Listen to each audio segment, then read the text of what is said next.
안녕하세요.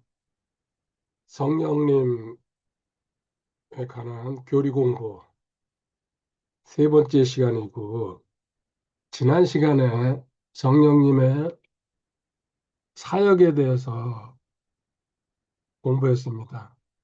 오늘은 사역 2로 해가지고 좀 더 우리와 직접적으로 연관되는 내용을 보도록 하겠습니다. 실제 생활에서 성령님이 어떻게 구체적으로 사역하시는지 그 부분에 대해서 공부할 겁니다. 내 안에서 성령님은 과연 내 안에서 내주하시죠? 무엇을 하시는지 이 부분을 살펴보도록 하겠습니다. 첫 번째, 성령님은 행동을 바꾸지 않으신다. 사실 제가 생명을 알고 나서 많은 내용에 충격을 받습니다. 특히 오늘 이 공부도 정리하면서 다시 보고 또 다시 생각해보고 진짜 감회가 새롭다 그럴까요? 아, 내가 그때 그렇게 했었구나. 그래서 실패할 수밖에 없었구나. 이 마음속에서 진짜 여러 가지 생각이 올라오더라고요. 행동을 바꾸려고 저도 많이 노력했습니다. 금식한다든지 기도한다든지 결국은 그 행동 바꾸려고 제가 했던 거예요. 근데 안 되는 일이었어요. 실질적으로. 왜? 성령님은 행동을 바꾸기 전에 뭡니까? 먼저 생명부터, 생명의 소유, 생명의 확신, 생명과 연결, 뭐 생명 안에 거하라. 이거부터 시작해야 된다는 얘기. 이게 키포인트입니다. 요한복음 10장 10절을 읽고서 시작하겠습니다. 도둑이 오는 것은 다만 도둑질하고 죽이고 멸망시키려 함이거니와 내가 온 것은 양들이 생명을 얻게 하고 또 생명을 더욱 풍성히 얻게 하려 함이라. 아멘. 주님 오신 것은 생명을 주고 그 생명의 풍성함을 누리게 하는 것이 주님의 오셨다는 목적입니다. 실질적으로. 물론 이걸 생명을 얻고 생명을 누리기 위해서는 제사함이라는 관문을 통과해야 됩니다. 그것이 입구입니다. 그 다음에 목적지는 결국은 생명입니다. 제사함은 통과해야 될 첫 번째 문이고 반드시 필요하죠. 그 다음에 열리는 세계는 생명으로서 또 생명을 가진 자로서 풍성한 삶을 보장한다는 얘기입니다. 어느 게 더 중요하다고 이야기하기는 곤란하지만 핵심은 저는 생명이라고 지금도 철저히 믿고 있습니다. 성도라 그러면 복음으로 구원받은 사람이죠. 과거에는 자연인이었고 죄인이었습니다. 그리고 성도는 못 되지만 교회 다니는 사람은 저는 교인이라고 표현합니다. 뭐 가능성은 있겠죠. 시간이 흘러가면 하나님의 은혜로. 어쨌든 일반적인 세상적인 삶을 살다가 성도가 되면은 확실히 구원받고 생명을 소유한 자입니다. 성도가 되면은 가장 기본적으로 하나님 저 제한 짓게 해주세요. 이제 여러 가지 이야기가 나올 수 있지만은 그리고 하나님 이제 성격적인 거 화내지 않게 해주세요. 각자가 다 다를 겁니다. 이거는 자기 요구 사항이. 또 하나님 사랑할 수 있게 해주세요. 헌신할 수 있게 해주세요. 또 거룩하게 해주세요. 기타 등등 많은 요구 사항이 있습니다. 당연한 겁니다, 이거는. 이게 잘못됐다고 제가 얘기하는 게 아닙니다. 그런데 이제 와서 알고 보니까, 생명을 알고 보니까, 이거는 결과였어요. 먼저 결과를 성취하려고 순서가 바뀌었다는 얘기입니다. 주객전도라고 얘기하죠. 이것은 실패할 수밖에 없어요. 죄 안 짓습니까? 금식하고 기도하면은 어떤 거 일정한 시간을 안 지을 수 있겠죠. 그 다음에 화 안 냅니까? 아무리 노력해도 억지로 참을 수 있어요. 물론 타고난 사람이 있다고 저는 믿습니다. 그렇지만 그 사람도 결국은 실수합니다. 넘어집니다. 왜? 시작이 잘못됐기 때문에. 사랑, 많은 것들 성경에서 명령하고 우리한테 지시합니다. 그거 따라가려고 발버둥 칩니다. 그런데 지금 하는 얘기입니다. 이 결과를 붙잡고서 이 결과를 먼저 생각한다는 건 출발이 잘못됐기 때문에 첫 단추가 잘못 깨워주면은요, 마지막 단추는 반드시 잘못됩니다. 먼저 생명부터 시작해야 된다는 얘기입니다. 생명부터. 이것이 왜 그런가 성경으로 증명하겠습니다. 성경을 보면은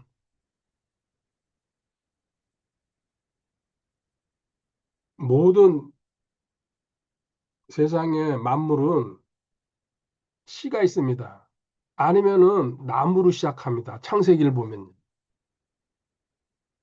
그리고 우리가 이제 많이 이렇게 서로 이게 옳다 저게 옳다 하는 것 중에 닭이 먼저냐 달걀이 먼저냐 닭입니다. 하나님은 생명부터 먼저 이게 생명이에요. 생명부터 먼저 제공하고 그 다음에 열매. 생명이 원인이고 열매는 결과라는 얘기. 이건 엄청나게 중요합니다. 우리는 시작할 때 얘기했습니다. 행동 고치려고 이건 뭐예요? 결과예요. 우리는 열매부터 열라고 결과를 붙잡는 거예요. 아니에요. 이제는 완전히 순서를 바꿔야 됩니다. 저 자신부터.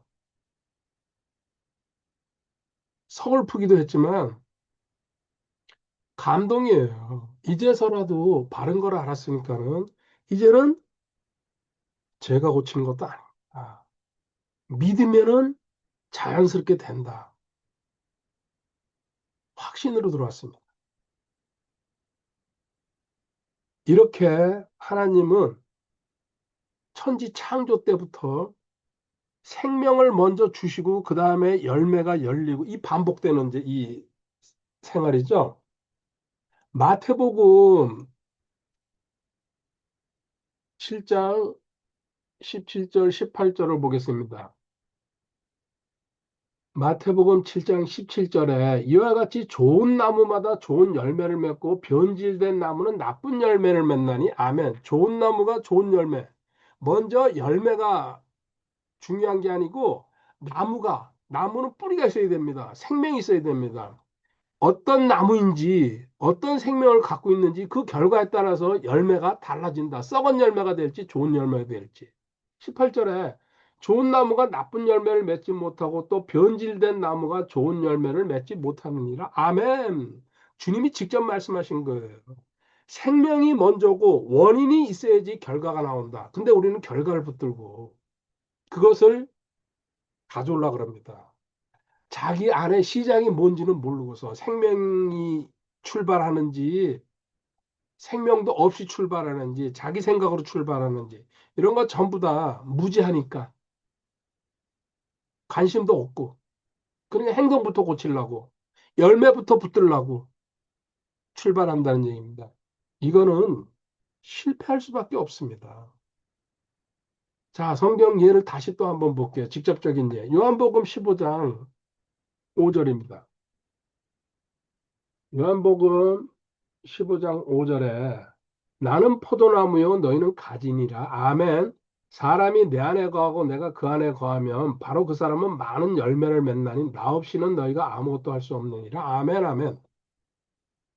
포도나무와 가지 플러스 가지죠. 우리 가지입니다. 그리고 주님 여기서 먼저 뭐라고 말씀하셨어요? 너는 포도나무가 가지고 가지는 포도나무에 붙어 있는 게 유일하게 해야 될 일이에요. 그것을 거하라고 표현했죠. 그 다음에 열매예요. 열매는 우리가 열려고 발버둥 치는 게 아니란 얘기입니다. 마태복음 7장 17절, 18절 읽었어요. 좋은 나무, 예수님이라는 나무에 우리는 가지가 연결됐어요.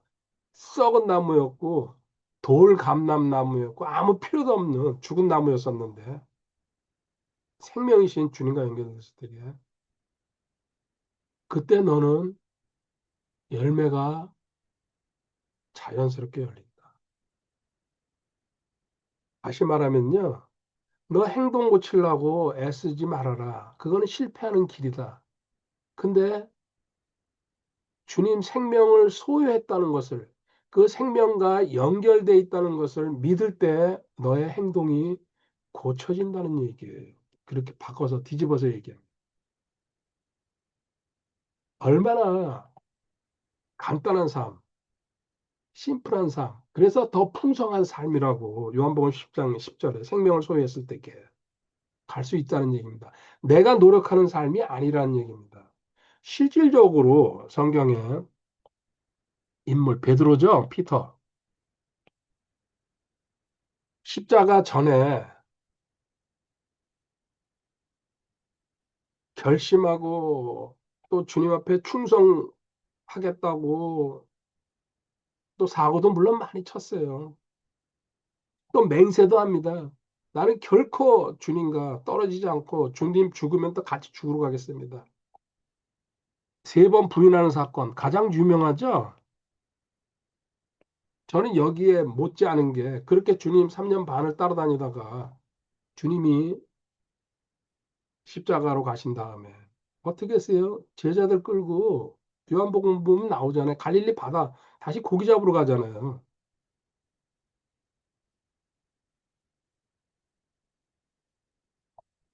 제 뒤에 배경사진이 월요일 날 강화정에 갔을 때게 그 뒤에 황산도 바닷가입니다. 베드로 생각이 났어요.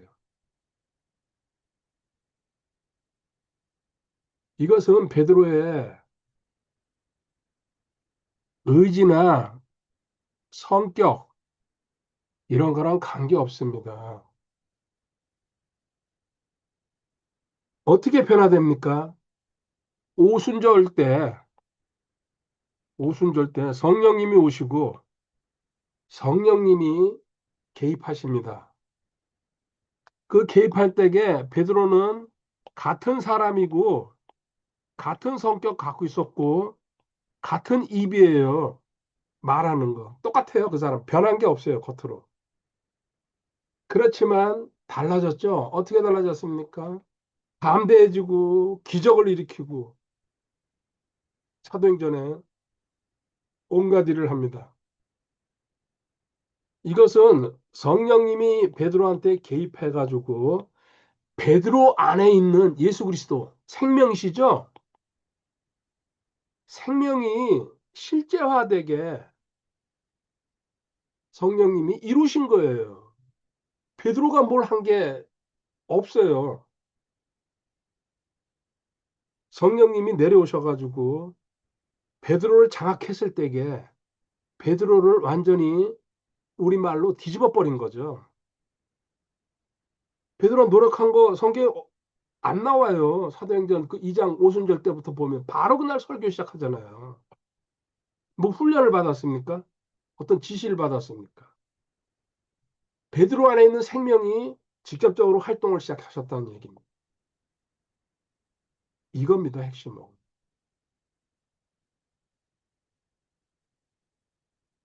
성도는 이제 우리한테 직접적으로 보겠습니다. 살면서 뭐 이런저런 얘기 많이 합니다. 어떻게 살았으면 좋겠다. 아까 시작할 때 화 안 내고 사랑하면 좋겠다.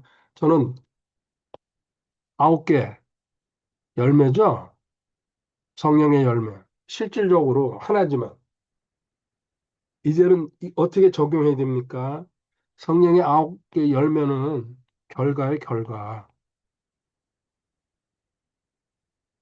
이것은 성령님이 명령하거나 우리한테 권유하거나 너가 노력하거나 결단하라고 시킨 게 아니에요. 그래서 지금까지 저도 실패했던 거예요. 사기, 화오, 부선, 및 온절. 이거는 성경 공부하면서 초기에 외웠던 겁니다. 지금도 외우고 있습니다. 어떻게 이 성령의 열매를 열을까? 30년 이상 신앙생활하면서 말 그대로 노심초사했던 부분입니다. 저도.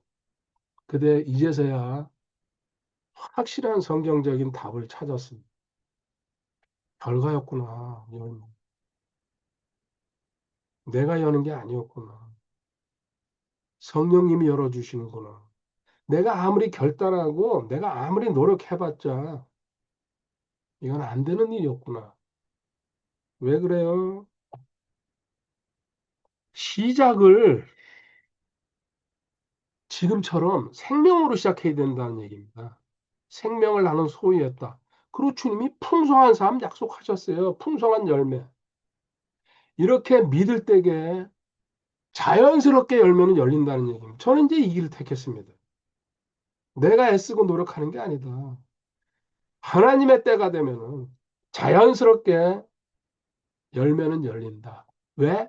하나님의 일이시기 때문에 하나님이 하셔야 될 일이에요.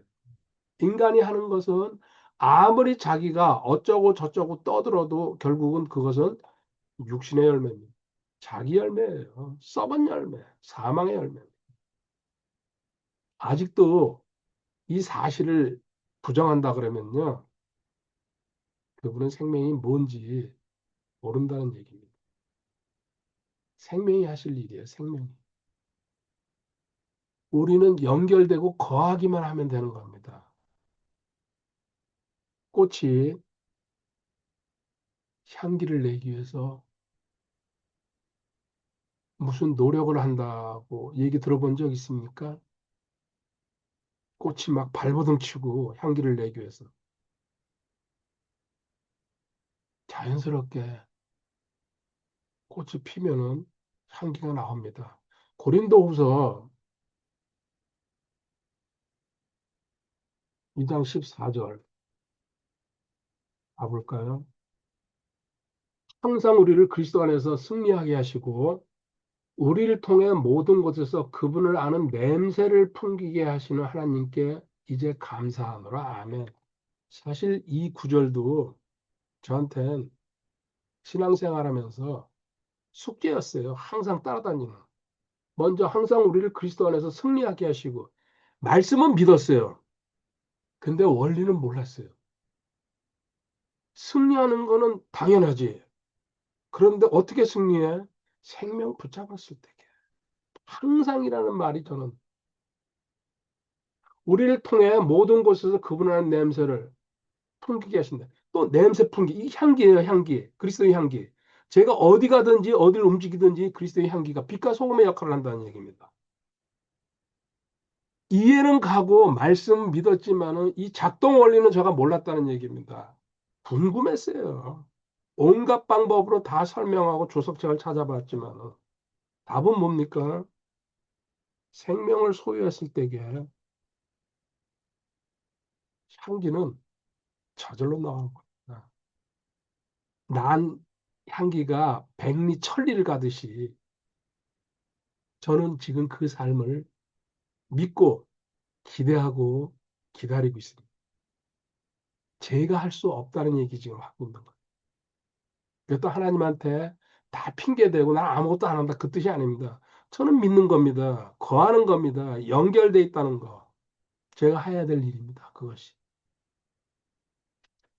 두 번째 단락으로 넘어가 보겠습니다. 로마서 8장 이야기를 하겠습니다.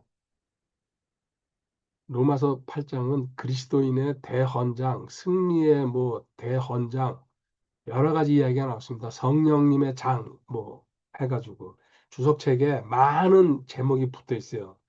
대단한 내용입니다. 제가 아무리 그 뭐 읽어도 로마서 8장은 진짜 성도와 뗄래야 뗄 수 없는 마지막 승리의 함성이라고 저도 생각했어요. 그런데 이제는 생명의 장이었구나. 왜? 사실은 신약 성도는 생명 없이는 아무것도 안 돼요. 할 수 없어요. 그냥 자기 노력하는 거지. 특히 로마서 8장 2절. 지난 시간에도 공부했지만 오늘은 좀 더 구체적인 내용을 한번 들어가 보도록 하겠습니다. 로마서 8장 2절입니다. 이는 그리스도 예수님 안에 있는 생명의 성령의 법이 죄와 사망의 법에서 나를 해방시켰기 때문이라. 아멘. 여기 생명의 성령의 법, 이 말씀. 성령님 하면 은사입니다. 능력입니다. 기적입니다. 이렇게 쓰지 않고 생명의 성령의 법이라고 그랬어요. 생명이 앞에 나와 있습니다. 우리가 선해서 우리가 거룩해서 이것도 해당 안 된다는 얘기입니다. 생명이 먼저고 그런데 뒤에 법이라고 해놨어요. 법은 자연스럽게 그렇게 흘러간다는 뜻입니다. 세상에도 법이 있잖아요. 그 법 지켜야 돼요. 예외 없이 누구나. 그것처럼 성령의 법이라는 얘기는요. 성령님이 개입해가지고 자연스럽게 흘러가는 거다. 노력이 아니다. 이거는 자연적으로 작동이 되는 거다. 밀물이 들어오면 썰물이 있듯이 아침에 해가 뜨면은 저녁에 해가 지듯이 세상 만물이 자연스럽게 하나님이 정해놓은 법칙대로 가듯이 성령의 법은 앞에 생명 따라가면서 생명을 도와주는 역할이다. 이거 깨달으면요. 제가 열매가 아니고 원인, 생명이라는 얘기가 같은 내용이 되는 거죠. 중력의 법칙을 가지고 얘기해 보겠습니다. 중력의 법칙은 이 세상의 모든 만물의 법칙 중에서 어떤가는 법칙이죠. 중력의 지배를 받을 수밖에 없습니다. 이 지구는. 간단하게 사가 붙잡고 있다가 놓으면 떨어지는 거. 중력의 법칙이에요. 중력 때문에. 그런데 반대 얘기를 해볼게요. 비행기가 날아오릅니다. 이건 중력의 법칙을 이긴 겁니다. 어떻게 이겼어요? 양력의 법칙이라고.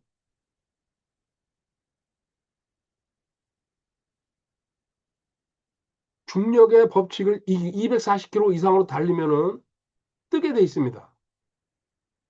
조건을 갖추면. 이것처럼 죄와 사망의 법이 있습니다. 지금도, 현재도, 앞으로도. 이것을 부정하는 것이 아닙니다. 그렇지만 비행기가 중력의 법칙을 이기고 양력의 법칙으로 공중으로 떠서 날아가듯이 죄와 사망의 법을 이기는 것이 생명과 성령의 법이란 얘기입니다. 아멘이죠. 이걸 깨달을 때에 너는 자유와 해방이라는 하나님이 원하시는 풍성한 삶으로 들어간다. 한 번 더 얘기하겠습니다. 죄와 사망의 법 때문에 우리는 갇혀 있습니다. 항상 두렵습니다. 죄 지을까 봐. 정죄감, 죄책감. 그리고 결국은 죽음 두려워하고. 그런데 이것을 이기는 방법은 우리가 노력하고 애쓰는 것이 아니고 생명의 성령의 법칙, 생명을 소유한 자가 성령님을 따라갈 때에 자연스럽게 이긴다는 얘기입니다. 이거는 애쓰고 노력하는 게 아니라는 얘기예요. 할렐루야입니다. 할렐루야. 왜? 양력의 법칙이 중력의 법칙을 이기듯이 생명의 성령의 법이 죄와 사망의 법을 이긴다는 얘기입니다. 예수님이 더 크시다는 얘기예요. 결론은 창조주시라는 얘기죠. 그 창조주가 내 안에 생명으로 계시기 때문에 이 생명을 의지하고 신뢰하고 믿을 때, 거할 때 세상의 모든 상황, 문제, 법칙 다 자연스럽게 이기고 간다는 얘기입니다. 역시 성경에 피터, 베드로죠. 좋은 예가 하나 있습니다. 마태복음 14장에 보면은 무리를 걷는 베드로의 모습이 있습니다.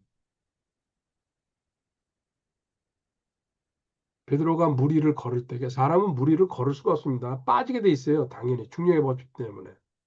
그럼 중력이 그때 사라진 겁니까? 아닙니다. 주님의 능력이 주님이 오라 그러셨을 때 그 능력이 중력의 법칙을 이겨버린 거죠.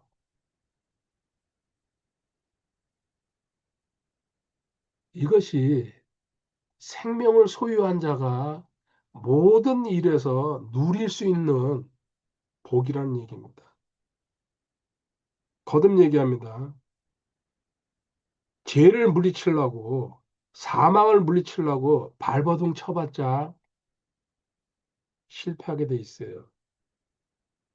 근데 생명의 성령의 법이라는 하나님이 주신 이 놀라운 성경적인 능력을 믿을 때게 생명을 믿는다는 얘기입니다. 단순하게 얘기하면 모든 것을 다 이기고 물리칠 수 있다는 얘기.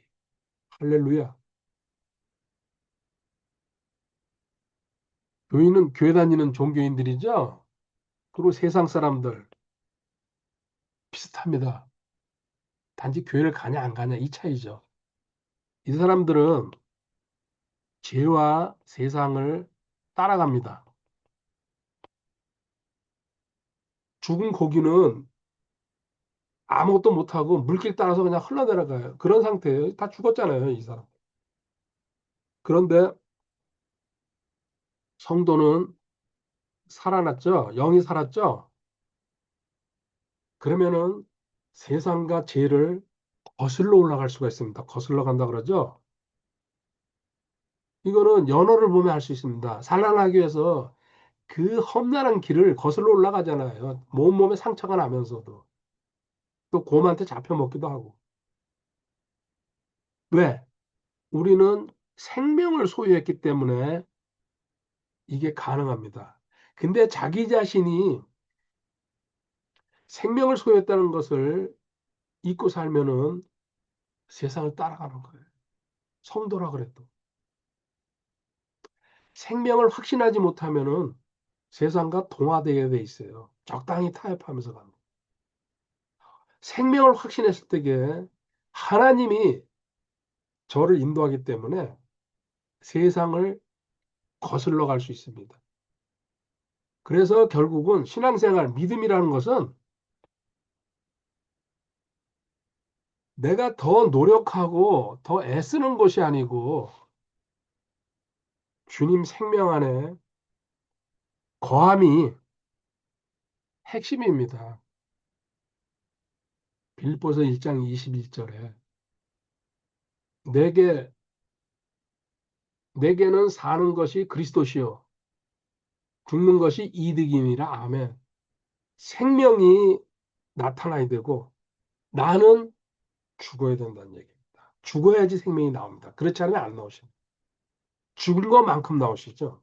그래서 약하게 지금까지 맛보기니 뭐니 해가지고 누렸던 거, 해방, 자유, 뭐 은혜 누렸던 것이 그때그때 살짝 살짝 죽었을 때게 생명이 나타나가지고 할렐루야 하면서 우리가 누린 겁니다. 근데 이게 일상화되려면은 내가 항상 죽음 상태로 그리고 예수님이 내 앞에 나가시면은 모든 일이 만사 형통이 되는 거죠. 결론으로 가겠습니다. 하나님은 성도의 삶에 개입하시는데 특히 성도의 본성 여기다가 덧칠을 한 게 아닙니다. 우리 구원하실 때에. 이 얘기는 낡은 집들이 있죠. 그래서 페인트 칠을 합니다. 겉에다가. 멀리서 보면 새집 같아요. 그렇지만 안에는 어떻게 돼 있어요? 기둥이고 뭐 어떤 받치는 거 기초고 썩어 있습니다. 결국 무너집니다. 우리 신앙생활 그렇게 하고 있다는 얘기입니다. 겉모습만 외양만 꾸미려고 열심히 새벽기도니 뭐 헌신합니다. 근데 속은 썩어 있죠. 왜 그래요?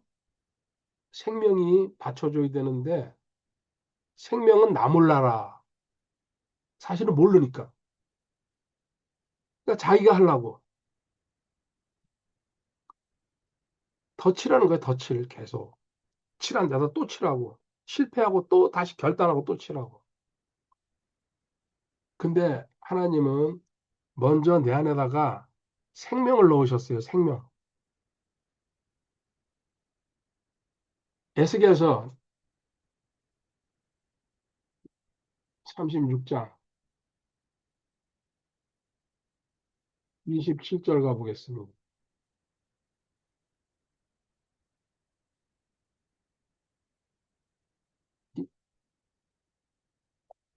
26절은 건너뛰고세요. 27절. 또 내가 내 영을 너희 속에 두어 너희로 하여금 내 법규 안에서 걷게 하리니 너희가 내 판단의 법도를 지켜 행하리라. 아멘. 보십시오. 먼저 하나님이 내 영을 넣어주고 그 다음에 삶에서 걷고 걸어라. 그 다음에 행하라. 순서가 어떻게 돼 있어요? 먼저 신약으로 말하면 생명을 넣어주고 예수님의 생명을. 그 다음에 걷고 그 다음에 행하라. 생명이 원인이란 얘기입니다. 걷고 행하면은 열매가 나올 거란 얘기입니다. 이 순서 잊지 마시기 바랍니다. 이게 반대가 돼 있어요. 지금 신앙생활, 교회에서 모든 공부나 이런 게 전부 다. 결과를 붙들고서 그 결과를 갖다가 내가 성취하려고. 그게 혼이죠. 근데 하나님은 원인부터 뭔지 살펴보라. 생명이 시작해야 된다. 그러면은 자연스럽게 술술술술 풀려간다는 얘기입니다. 생명 후 삶이 생명이 원인이고 이것이 결과가 되는 거다. 5가지 빠르게 얘기하고 끝내겠습니다. 생명을 확신할 때에 먼저 평안이 작게 시작하다가 점점 커집니다. 사람이나 문제나 상황에 부닥쳤을 때에 생명을 바라보게 돼 있기 때문에 그렇습니다. 두 번째, 감사가 입에서 저절로 계속 나옵니다. 왜 그렇습니까? 환경이나 이런 거 신경 안 씁니다. 내 안에서 생명이 계속 감사를 올려주시는 거예요. 세 번째, 서두르지 않습니다. 하나님의 때를 신뢰하기 때문에 생명을 소유했다는 것을 확신하면 급하지 않다는 얘기죠. 믿는 자는 다급하지 않다 그랬어요. 그리고 사람 살리는 말이 계속 나오기 시작합니다. 부드럽게. 내 생명을 전달하는 거죠. 이것도 생명이 하시는 거예요. 내가 하는 게 아니에요. 말은 내가 하지만. 그 성경의 많은 내용들, 삭개오라든지 변화된 상황이 생명이 역사하는 거예요. 내 입을 통해서. 그리고 실패해도 소망을 갖습니다. 차선 바꾸는 거죠? 잘못 나갔었구나. 출처가 잘못됐구나. 생명에서 한 게 아니구나. 들어오면 되는 거예요. 합력해서 선을 이루시는 하나님을 믿는다는 얘기. 실제로 생명이시죠? 합력해서 선을 이루시는 분. 이 가장 간단한 삶 속에서 나타나는 증거들입니다. 다음 시간에 좀 더 깊은 생명의 세계로 들어가 보도록 하겠습니다. 주님이 살아계심을 증명하는 것이 생명입니다. 저는 늦게 알았지만 조금씩 내 안에서 소망이 아지레이처럼 올라오고 있습니다. 언젠가는 큰 불기둥, 구름 기둥이 될 거라고 믿고 있습니다. 할렐루야.